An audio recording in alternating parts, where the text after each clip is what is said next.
Pois é, pessoal, vocês devem ter acompanhado os últimos editoriais, né, desse final de semana. Eu fiz uma postagem do Flávio Bolsonaro, onde ele estava no túmulo do Olavo de Carvalho, lá nos Estados Unidos. E aí, acabou de sair uma matéria que explica que o Flávio Bolsonaro está cumprindo uma missão para o pai, o Jair Bolsonaro, lá nos Estados Unidos. Na verdade, são duas missões que foram designadas pelo pai, Jair Bolsonaro, para que o Flávio Bolsonaro cumpra essas duas missões nos Estados Unidos. E aí, será que é algum plano de fuga? Será que é o lago, como é que é? O porta-aviões parando no lago Paranoá? Calma que eu vou te explicar nessa matéria aqui também. Outra coisa, tem um encontro muito famoso que vai rolar aí com o Trump. Você já deve ter visto, né? Da fala desse encontro famosíssimo que vai rolar. Só que tiveram que mudar a rota do voo para esse encontro que acontecerá com o Trump, com risco de prisão. E eu vou te explicar de quem. Eu gosto de deixar aquele suspense do João Kleber. Para! Principalmente na hora do almoço, ajuda de gestão, né? Brincadeira à parte, esse é o segundo editorial do dia. Seja muito bem-vindo, é sempre uma honra e um prazer estar aqui com você. Não esquece, tá? Inscreva-se no canal, curta e compartilha. Fih, dá uma olhada nesse trem aqui. Vamos falar sobre isso, tá? Tá vendo? Esse quadro é um mapa do Brasil com a cara do Bolsonaro. O artista plástico fez isso a partir de cartuchos de bala, tá? Então ele separou cartuchos de bala que, quando você atira, alguns cartuchos queimam e ficam preto. Outros, né, não usados, ou às vezes o tiro não queimou o cartucho, ele fica mais claro. Pelo menos é o que eu fiquei sabendo, né? Eu não sei ao certo se realmente é assim que funciona. E aí o que eu achei interessante? O artista plástico fez esse quadro do Bolsonaro, mas que gerou uma polêmica. O Alexandre de Moraes deve ter visto essa matéria, assim, deve ter até se tremido, né? Os cabelinhos devem ter até arrepiado. Ah, não tem. Mas deve ter ficado todo. Por quê? Porque a Polícia Militar do Distrito Federal fez uma homenagem ao Bolsonaro comprando esse quadro, num ato simbólico, com dispensa de licitação. Ah, meu amigo, isso deixou a turma revoltada. Mas é engraçado que coisa do Lula tem tudo quanto é canto, né? Dá uma olhada. A PM compra quadro de artista que fez escultura de Bolsonaro com cartuchos, né? Eu, particularmente, eu sou contrário, né? Qualquer gasto com cultura, com adorno, com esse tipo de coisa, tá? Sou contrário, né? Não é porque é o Bolsonaro, não. Eu sou contra esse tipo de coisa mesmo, porque é o dinheiro público. Tá? Então eu sou contra, se fosse Lula ou do Bolsonaro, mas que cá entre nós, que o quadro ficou top, isso aí ficou, né? Quem compraria o quadro? Uma compra aparentemente simbólica da Polícia Militar do Distrito Federal acendeu um debate sobre o uso de recursos públicos, a valorização cultural e a fronteira entre a arte e a ideologia. No centro da controvérsia está a aquisição, sem licitação, de duas obras de arte, de trincheira, por R$18 mil, destinadas à Academia da Polícia Militar de Brasília e à banda de música da corporação. Ou seja, ele fez duas obras de arte dessa aqui, né? Que é aquele quadro lá que foi vendido, né? Por R$18,6 mil. Na sua opinião, primeira opinião que eu quero saber: o quadro ficou legal ou não? Eu achei muito massa. Segundo, você concorda que, exaltando a figura de um político, seja pago com dinheiro público? E se fosse o quadro do Lula? Você ia gostar? Então, eu acho, é minha opinião, que nem de Lula, nem de Bolsonaro, dinheiro público é para ser gasto com o povo, né? Isso aí é a minha opinião. E vocês, colocam no comentário, quero saber a opinião de vocês. Vamos lá, pessoal. Falando do encontro que vai rolar, pois é, há uma grande expectativa de que aconteça um cessar-fogo entre o Zelensky e o Putin. O Zelensky é o presidente da Ucrânia e o Putin é o presidente da Rússia. A Rússia invadiu a Ucrânia, não sei, tem o quê? 3 anos? Acho que mais de 3 anos, né? Dessa guerra que começou, foi a primeira grande guerra que rolou assim, envolvendo um país europeu depois da Segunda Guerra, e estourou logo no colo do Bolsonaro, que afetou, deu um impacto econômico gigantesco no mundo inteiro. Teve pandemia também na época do Bolsonaro, né? Mas, né, isso aí impactou muito, muito mesmo. Agora, o Trump está tentando resolver. O fascista, provocador de guerra, está acabando com as guerras, né? O gentinha da esquerda que é cheia de falácia, né? Mas olha só, o Putin ficou com medo de ser preso ao encontrar-se com o Donald Trump. Entenda a mudança de voo de Putin por risco de prisão antes de encontro com o Donald Trump. A viagem do presidente russo Vladimir Putin a Budapeste para se encontrar com o presidente dos Estados Unidos Donald Trump enfrenta obstáculos diplomáticos e logísticos inéditos. O encontro, que deve ocorrer nas próximas 2 semanas, foi celebrado pelo primeiro-ministro húngaro Viktor Orbán como um passo em direção à paz na Ucrânia. Sim, é uma hipótese real de acontecer. Inclusive, o Trump pressionou o Zelensky e falou: Zelensky, deixa eu contar um trem para você, né? Falar uma coisinha para você. Você não está, né, em condição de ficar escolhendo demais, não. Você vai ter que forçar um acordo aqui. O governo da Hungria confirmou que pretende sediar a cúpula entre os dois líderes para discutir o fim da guerra. Mas a chegada de Putin ao país da União Europeia depende de uma exceção formal às sanções que proíbem aeronaves russas de sobrevoar o espaço aéreo do bloco da União Europeia. Ou seja, né, não é possível viajar, né, pelo espaço aéreo, pode ser abatido ou pode ter, né, ali sobre o espaço aéreo. Então precisa de uma autorização de toda a União Europeia para que esse encontro possa acontecer. Sem essa autorização, o avião presidencial russo teria de adotar uma rota longa e complexa demais, passando pela Turquia e Sérvia, antes de chegar a Budapeste, o que aumentaria em até 3 horas o tempo de voo. Então, teria que ser feita, né, a mudança, né, do voo do Putin para poder conversar com o Donald Trump. Presta atenção nesse trem. Nada é ruim, mas é um dos piores do mundo, que não possa ficar pior, né? Olha isso, o Lula deve fazer 2 anúncios, provavelmente hoje. O primeiro anúncio é o Boulos como ministro. Olha que categoria, né? Lula deve anunciar Boulos como ministro nas próximas horas. Este é o primeiro ponto. O segundo ponto, o Bessias, né? O ministro como ministro do Supremo Tribunal Federal. O presidente Luiz Inácio Lula da Silva deve anunciar nas próximas horas a nomeação do Guilherme Boulos como novo ministro da Secretaria-Geral da Presidência.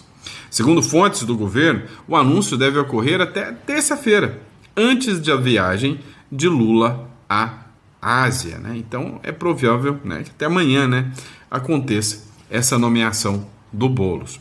Com a mudança, o atual ministro Márcio Macedo deverá ser deslocado para outro cargo no governo ou reassumir funções dentro do PT, partido no qual atuou como tesoureiro. A Secretaria-Geral é responsável pela articulação com movimentos sociais e por parte da estrutura administrativa do Palácio do Planalto. Já tem uma longa história, né? Já tem uma longa história, que é essa história de tesoureiros do PT. Mas vamos lá. O que está rolando? O Lula, ele viu que ele já não tem apoio nenhum em partidos do centro, como por exemplo a União Brasil, o Progressistas, né? Então, União, Progressistas, o Kassab está abandonando o Lula, né? E hoje ainda está ficando um vácuo muito grande, porque não se sabe o nome para concorrer à presidência. E eu, sinceramente, já tenho quase certeza qual será o nome, tá? Eu não acho mais que vai ser Tarcísio, eu acho que o nome do Tarcísio, o suco do Tarcísio azedou, tá? O suco do Tarcísio azedou. Eu acho que o Zema não tem força para isso. Eu acho que o Caiado também não tem força para isso. Eu acho que o nome Eduardo Bolsonaro está sendo, né, rechaçado por uma ala, né, não vou dizer bolsonarista, mas que se elegeu com o bolsonarismo. A Michelle Bolsonaro já está descartada. O próprio Bolsonaro afirmou que não quer que a Michelle seja perseguida ao concorrer à presidência, que quer ela no Senado. O Cleitinho Azevedo já confirmou também que a Michelle no Senado. Então, O que sobra seria o Flávio, que no máximo seria vice, mas também, né, a hipótese é que o Flávio já está bem ali dentro, né, não sofreu represária dentro do Senado, fique ao Senado de novo, o Flávio Bolsonaro. Então, esse é o jogo. E, para mim, o nome da direita será Ratinho Júnior, tá? Ah, mas nem a direita e não gosto. Mas vá se acostumando, tá? Vá se acostumando. Eles estão minando o Bolsonaro e a família Bolsonaro de uma forma. E não é, presta atenção, não é o Alexandre de Moraes, não é o Lula. É o Centrão com a direita.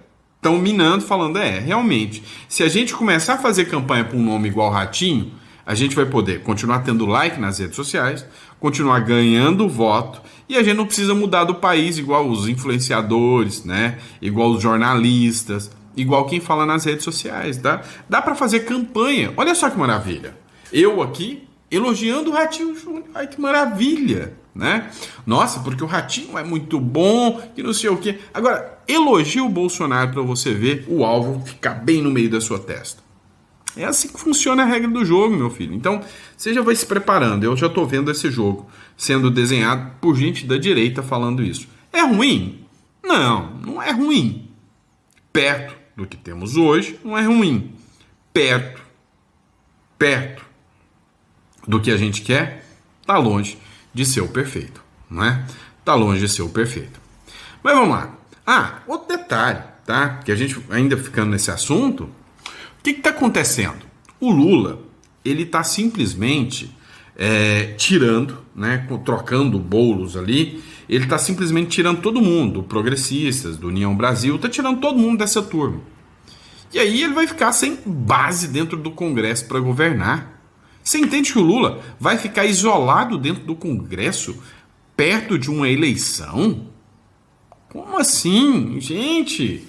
O Lula vai perder então. Cara, a turma que está do lado do Lula, ela é muito safo.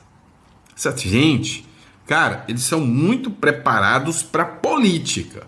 Para governar o país? Não, porque eles não querem governar o país. Eles querem se beneficiar com o poder.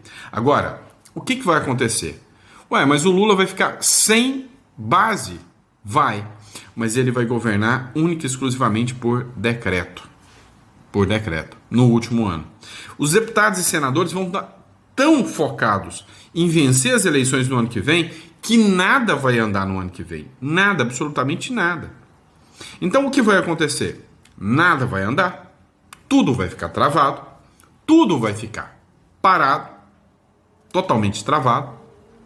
E aí, o grande detalhe, né, dessa história toda, que a gente acompanha, é que o Lula vai começar a mandar decreto. E decreto de auxílio gás. E decreto disso. Decreto de benefício para Bolsa Vagabundo. Decreto de benefício de Bolsa... o que eu vou falar aqui? De Bolsa Petista. Decreto para quem é rapper. Decreto para liberar bolsa para traficante. O Lula vai governar por decreto para ganhar voto em 2026, tá? Bora lá entender o próximo agora?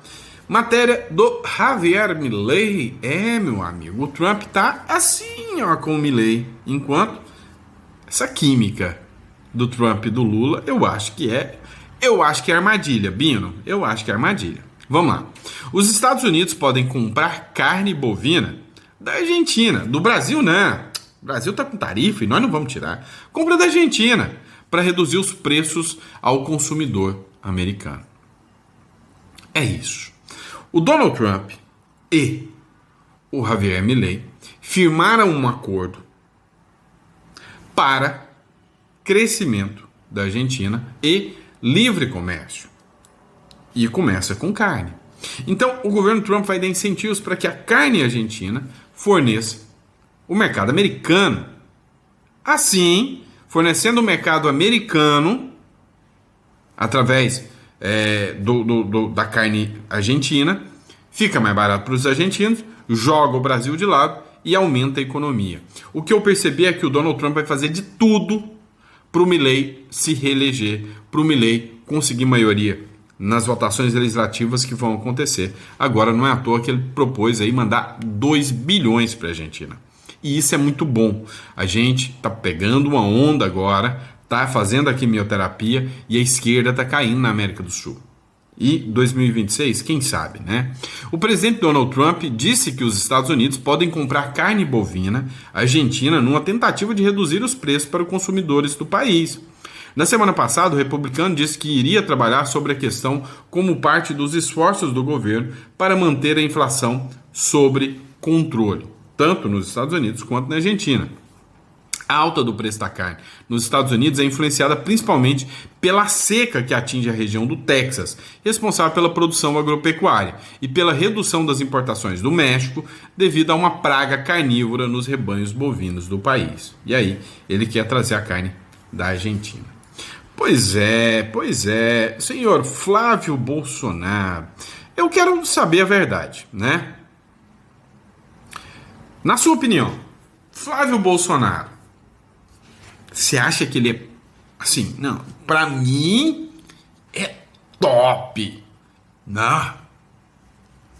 Ou você acha, mais ou menos? Ou você acha que ele não é nada confiável? Enquete ao vivo, top, mais ou menos ou não confiável? Qual a sua opinião? Eu fico aqui no mais ou menos, não boto muita fé no Flávio Bolsonaro. Mas o Flávio Bolsonaro recebeu, na verdade, não uma, 2 missões do próprio pai.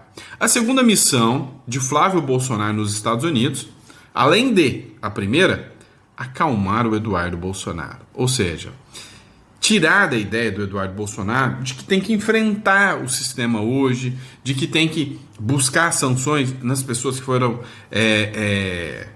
sancionadas, pressionar pela anistia.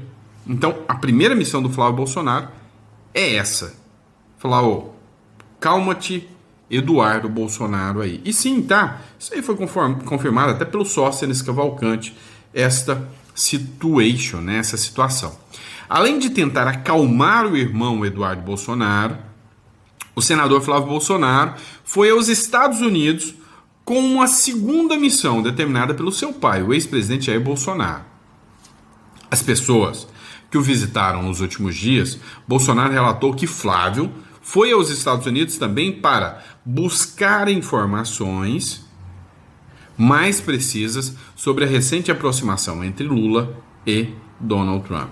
O que acontece? O Eduardo Bolsonaro não pode ligar para o pai, está proibido de manter comunicação, inclusive com Flávio Bolsonaro, com os demais, e aí o Bolsonaro quer ouvir da boca do filho, ele confia no filho, no Flávio Bolsonaro, para ir buscar essas informações lá nos Estados Unidos e trazer para ele, porque é óbvio, o filho pode visitar a casa, né, do pai ali. O Flávio Bolsonaro tem a prerrogativa de fazer as visitas, afinal, não é só o Bolsonaro que vive na casa, tem a Michelle Bolsonaro também, tem a irmã também que vive lá, então o Flávio Bolsonaro é, né, uma dessas exceções que podem frequentar a casa do Bolsonaro, e a ideia é que o próprio Flávio Bolsonaro traga, né, o que está rolando lá nos Estados Unidos. O objetivo do filho mais velho de Jair Bolsonaro foi colher informações junto ao próprio Eduardo Bolsonaro e outras autoridades americanas para saber se a aproximação entre Lula e Trump é para valer ou se é cilada. Eu acho que o trem ali, é cilada, não é para valer não, eu acho que é cilada, tá? Não é para valer. Eu duvido muito que o Trump esteja se alinhando com o Lula. O Flávio esteve com o Eduardo Bolsonaro em Washington, onde fica a Casa Branca. Na mesma época, o chanceler brasileiro Mauro Vieira se reuniu com o secretário de Estado americano Marco Rubio também, né? Então, uma ideia, além de falar para o Eduardo Bolsonaro se acalmar, falar, não, deixa que vamos ter que fechar um acordo. E aqui é onde eu bato em cima. Vai ser o Ratinho. Vai ser o Ratinho Júnior, tá? O Kassab hoje é o cara braço direito do Tarcísio. Então, para o Kassab, entre Tarcísio e Ratinho, ele prefere o Ratinho. Escuta o que eu estou te falando. Em 2026, a não ser que surja um outsider, eu verei você fazendo campanha para o Ratinho Júnior contra o Lula. A não ser que surja um outsider, o Eduardo Bolsonaro vai estar fora. vão deixá-lo inelegível. Estou falando o jogo do sistema, tá? O Eduardo, mas tem vários fatores. Tem o fator Donald Trump, tem o fator Cássio Nunes, tem o fator Fux, que tem um recurso do Bolsonaro. Então, assim, são várias conjecturas que existem. Tem o fator outsider, que pode surgir de uma hora para outra, surgir um Ricardo Salles, ou uma figura qualquer aí também, né? Existem esses fatores. Mas eu estou falando o fator de sistema, tá? O fator de sistema é o Kassab vai jogar o Ratinho Júnior. E aí, meu amigo, se não surgir nada de outsider, vocês me verão fazendo campanha para o Ratinho Júnior. Sim. Ou pro Caiado, pouco provável, mas sim, tá? 1000 vezes melhor do que Lula. Até o cachorro caramelo, se for, eu faço, né? Campanha para ir qualquer coisa, menos Lula. Vamos lá. E aí, né? O palácio, né? O sustentáculo, o colonialismo dessa turminha da Left People, da esquerda, tá, ó, broxando, né? O PIB da China desacelera com a guerra comercial e demanda fraca destaca o risco estrutural da China. A China não está aquela bola toda mais. O crescimento econômico da China desacelerou para o ritmo mais fraco em um ano, no terceiro trimestre, uma vez que a frágil demanda doméstica deixou o país fortemente dependente de suas fábricas exportadoras, alimentando preocupações sobre aprofundamento do desequilíbrios estruturais, né? O que acontece? Os Estados Unidos construiu a sua economia baseada na rocha. Fez o alicerce na rocha. Enquanto que a China queria construir a casa rápido demais. Foi lá e construiu uma bela casa, mas sobre areia. Você precisa entender esse jogo. Os Estados Unidos mudou a mentalidade, estruturou a cabeça do seu povo, fez aquele sentimento de Make America Great Again, de que vamos crescer juntos, e por décadas os Estados Unidos vêm num ritmo de crescimento. Hoje, se você pega as principais empresas de tecnologia, você perceberá ainda que as grandes são dos Estados Unidos, você gosta ou não gosta, e que a China, ela, para ter um aproveitamento, para alcançar novos mercados, ela precisou trabalhar com subsídios e mais subsídios. Mas uma hora esses subsídios vão cansando. E será que você alcançou o mercado mesmo? Né? Será que o momento mundial está dando o direito de você gastar todo o seu dinheiro aí? Você está gastando dinheiro a rodo, por exemplo? Um país que negocia com a China é o Brasil. Você está comprando eletrônico aí, igual você comprava na época do governo Bolsonaro? Não, né? A economia está fraca. Então, isso começa, né, a desestabilizar o cenário geopolítico mundial. Embora a taxa de crescimento de 4,8% no terceiro trimestre em relação ao mesmo período do ano passado tenha ficado em linha com as expectativas e mantido a China no caminho certo para atingir a sua meta, este ano, a dependência da economia em relação à demanda externa, em um movimento de crescentes tensões comerciais com Washington, levanta dúvidas sobre a possibilidade de manter esse ritmo. Não vai manter esse ritmo, tá? A economia está fragmentando, tá? Vamos lá. A gente precisa comemorar isso aqui muito e falar muito, né? Lá a esquerda se foi, né? Ou seja, perdeu mané, né? O que aconteceu? Lá na Bolívia, elegeram um presidente. E o seu discurso é Deus, pátria, família. Mas ninguém está chamando ele de extremista, não, tá? Vão esperar para ver o que dá.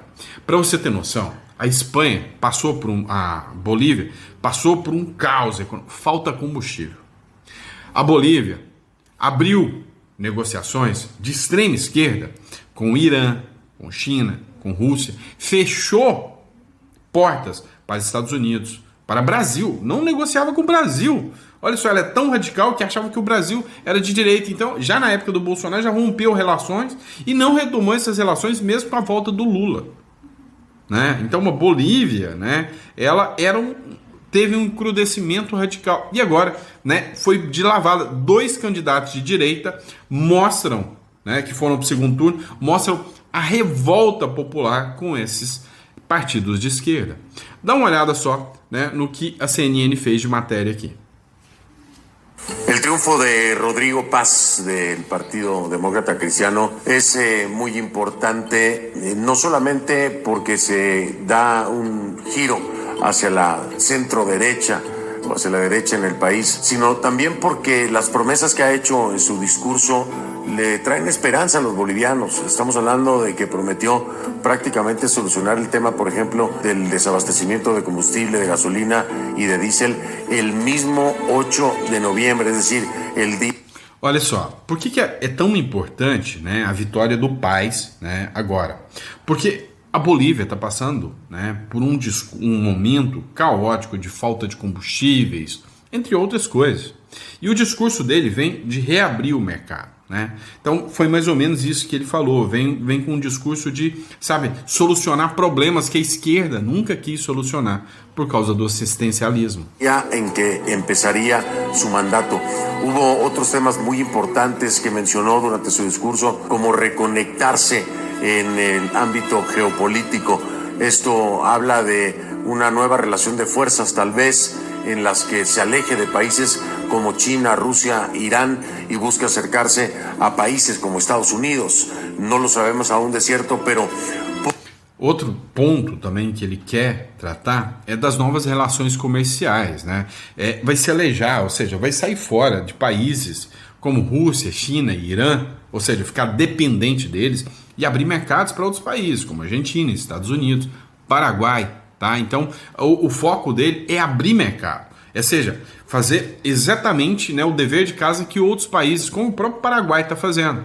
E aí, eu entro num ponto crucial aqui. Você já viu o preço das coisas na Bolívia? É absurdo, barato demais. Santa Cruz de la Sierra é um país, uma cidade com uma estrutura muito bem feita e com custos baratíssimos.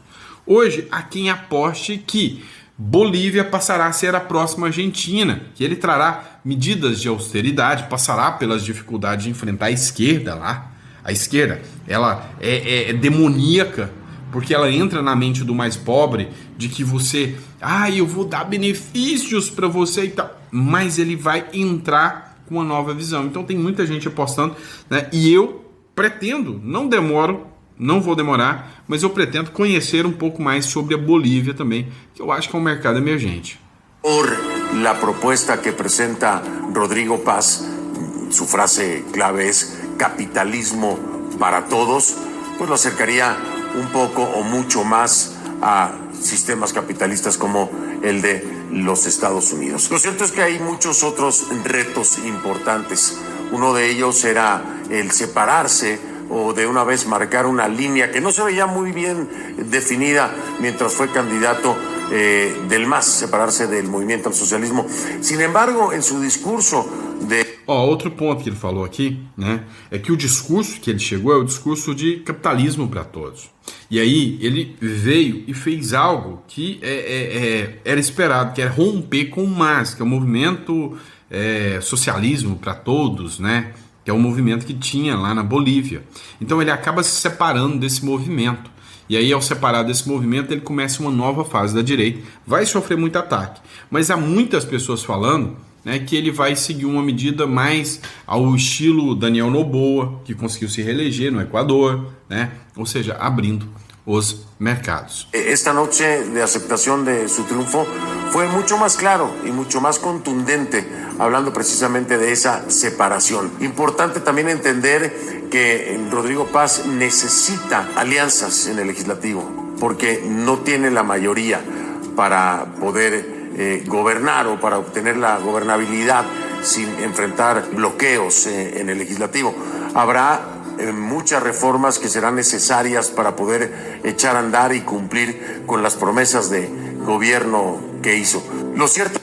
Pois bem, e aí um dos pontos que a gente precisa discutir também é que exatamente como aconteceu no Brasil, quando o Bolsonaro entrou, ele não pegou a maioria do legislativo. E é ali que a esquerda vem asfixiando as pessoas que entram de direita. Então ele vai ter que passar por reformas, ele vai ter que passar, né, por um momento de pressão, porque ele não obteve a maioria legislativa. Ele é um azarão. As pesquisas diziam que ele era o 5º lugar nas pesquisas. Ele foi para segundo turno junto com Queiroga. E aí o grande ponto interessante que fica aqui, né, é que ele conseguiu vencer. No segundo turno também a previsão é que ele ia perder, ele conseguiu vencer, ou seja, ele é o outsider, o que mostra agora, né, antes de mais nada, né, um novo conceito, um novo placar, né, uma nova forma de que a política está se remodelando, né, ou seja, as pessoas estão apostando muito mais nos outsiders do que a manutenção da velha política. Isso é interessante, estou gostando de ver, tá? Vamos lá, pessoal, ó, para você que está nos acompanhando até agora, entre em contato com a Imigra Mais, a melhor empresa de assessoria do Brasil, tá? Entre em contato com a Imigra Mais. Na Imigra Mais você terá informações sobre Paraguai, Uruguai. Você vai entender, né, como você, a depender da forma que você trabalha, se você trabalha com vendas online, recebimento online, você pode zerar sua tributação em um desses 2 países. Ou seja, você pode ter investimentos em dólar, vale muito a pena você conhecer. E além do que, ter um plano B. Cá entre nós, eu não acredito que o Brasil vai virar uma Venezuela. Se você acha que o Brasil vai continuar de vento em popa, tá tudo bem. Mas e se acontecer? Eu, por exemplo, prefiro ter, né, uma grana, um apartamento fora do país, um dinheiro ali investido fora do país, porque se der ruim eu não vou começar do zero. Agora você imagina em quem investiu todos os seus recursos na Venezuela, apostou completamente na Venezuela e teve que sair de lá. Eu já vi relatos, depois você pesquisa no YouTube, né, do caso do juiz. Um juiz teve que sair da Venezuela porque o salário de juiz não dava mais, o cara teve que sair da Venezuela para trabalhar, né, de porteiro num prédio aqui no Brasil. Aí não dá, né? Então, sabe, pense sobre isso. 993210648. Fale com a Imigra Mais. Grande abraço e até o próximo editorial.